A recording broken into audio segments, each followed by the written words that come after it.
Bang, bahas demo 25 Agustus kemarin dong, katanya ditunggangi kekuatan tertentu ya. Oke, coba kita bahas ya. Jadi setelah meneliti beberapa variabel, saya melihat demo 25 Agustus 2025 di Senayan itu tidak bisa hanya dibaca sebagai aksi spontan rakyat. Aktivis gerakan yang biasa turun ke jalan dengan idealisme pasti bisa membaca pola-pola yang muncul, yang justru menegaskan bahwa ini adalah bagian dari sebuah operasi informasi yang dirancang dengan sangat teliti. Coba kita bedah ya. Pada fase pertama yaitu isu planting, penanaman isu. Kabar tentang tunjangan DPR dilempar ke ruang publik melalui kanal yang terfragmentasi. Potongan video, infografis tendensius, dan narasi penuh amarah. Sumbernya sulit dilacak, namun ritme penyebarannya seragam. Inilah ciri khas operasi proksi.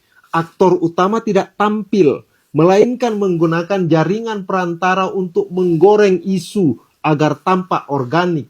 Fase kedua adalah framing dan agitprop. Isu tunjangan DPR tidak lagi disajikan sebagai data, melainkan dipelintir dengan narasi ideologis. DPR dianggap perampok uang rakyat, dianggap berpesta di atas penderitaan rakyat. Bahasa-bahasa emosional ini adalah instrumen agitasi, bertujuan membakar emosi publik dan menciptakan kondisi psikologis yang rawan untuk digerakkan. Fase ketiga yaitu mobilisasi terselubung. Dari ruang digital, ajakan aksi mulai bermunculan lewat akun-akun tanpa identitas, kelompok kecil tanpa struktur resmi, dan front organisasi yang sengaja diciptakan. Teknik ini mirip false flag operation. Seruan turun ke jalan seolah datang dari rakyat biasa, padahal dikendalikan oleh aktor bayangan. Ketika massa berkumpul, tahap keempat dimulai. Provokasi lapangan. Agen provokator disisipkan untuk memperkeras suasana, memancing bentrokan kecil, membakar simbol, atau memproduksi visual dramatis. Inilah bagian dari psycho-war, perang psikologis yang targetnya bukan hanya aparat di lapangan, melainkan juga publik luas yang menonton tayangan tersebut di media sosial. Dan akhirnya masuk pada fase kelima, propaganda balik. Gambar kericuhan, slogan keras, dan narasi rakyat melawan DPR disirkulasikan ulang secara masif.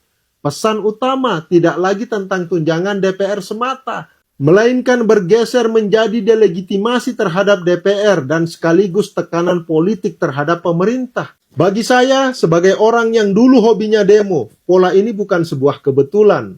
Ada aktor non-formal, sebuah kekuatan yang punya jaringan, punya sumber daya dan motif politik yang menjadi sutradara bayangan. Mereka tidak turun ke jalan, tetapi mereka yang meniup peluit, menyalakan bara, lalu mengarahkan kemarahan rakyat untuk kepentingan strategis mereka. Berarti semua yang ikut demo kemarin itu settingan dong bang? Bayaran dong? Tidak semuanya begitu.